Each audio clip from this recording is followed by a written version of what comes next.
Devoir de mémoire. Dans la nuit du 18 au 19 septembre 2002, des assaillants puissamment armés attaquent plusieurs points stratégiques d'Abidjan, dont le camp de la gendarmerie nationale d'Agban, les écoles nationales de gendarmerie et de la police. Les résidences de personnalités militaires et politiques sont visées à l'arme lourde. Cependant, la capitale économique n'est pas la seule ville à être agressée. De manière simultanée, des attaques similaires sont menées dans le nord du pays, notamment à Bouaké et à Korogo. Dans la matinée du 19 septembre, malgré le calme apparent, le pays est groggy et le bilan est lourd. À Abidjan, le ministre d'État, ministre de l'Intérieur, Émile Bogadoudou, a été exécuté par les agresseurs. Le général Robert Gueye, soupçonné d'être un des commanditaires de l'attaque, a été tué dans des circonstances non encore élucidées.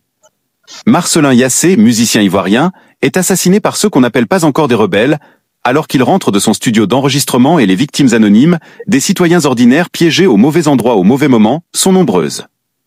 À Bouaké, de nombreux officiers et sous-officiers de la gendarmerie, des policiers ont été exécutés. Au total, 270 personnes militaires et civiles périssent dans l'attaque et 300 autres sont blessés. Malgré l'âpreté des combats, la faiblesse de leurs équipements et de nombreuses pertes en vies humaines, les forces de défense et de sécurité de Côte d'Ivoire ont réussi à repousser les assaillants qui se replient dans le nord du pays. Abidjan reste sous contrôle gouvernemental. Pour la première fois de son histoire, l'unité du pays vacille et semble brisée. La France, après avoir refusé l'application des accords de coopération militaire signés en 1961, s'empresse d'obtenir un mandat du Conseil de sécurité des Nations Unies qui lui permet d'interposer ses troupes stationnées en Côte d'Ivoire, le 43e BIMA, entre le sud et le nord, empêchant les forces gouvernementales d'aller en découdre et consacrant une partition effective du pays qui persistera pendant 8 ans. L'occupation du nord par les rebelles et leurs pratiques jette sur les routes de l'exil interne et dans les pays limitrophes plusieurs centaines de milliers d'Ivoiriens ordinaires victimes d'arbitraire. Ces déplacés et exilés laissent tout derrière eux. Leurs maisons qu'occupent les chefs rebelles, leurs voitures, leurs biens, et souvent même une partie de leur famille, les trop vieux, les malades qui ne peuvent pas marcher plusieurs centaines de kilomètres le baluchon sur la tête. De nombreuses vies sont brisées et des familles dispersées. Dans la zone gouvernementale, la solidarité nationale se met en place pour accueillir les déplacés. Chacun vient avec ce qu'il peut pour soulager les douleurs de ceux qui souffrent de la guerre.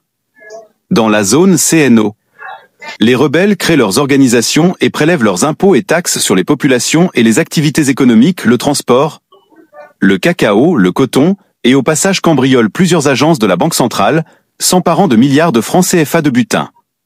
La crise s'installe dans la durée. Elle a de graves conséquences dont certaines perdurent à ce jour. Elle a plongé la Côte d'Ivoire dans une période de troubles et de conflits intérieurs pendant 8 ans.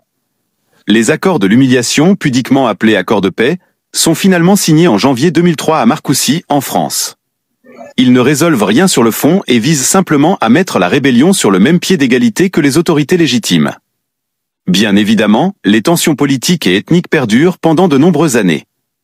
Le 19 septembre 2002 reste une profonde déchirure dans le tissu social et politique ivoirien, une cicatrice et une marque indélébile dans notre conscience collective. Cet événement a ouvert une brèche dans la cohésion nationale et offert une légitimité aux revendications armées à tout va pour tous ceux qui se sentent insatisfaits quelle qu'en soit la raison.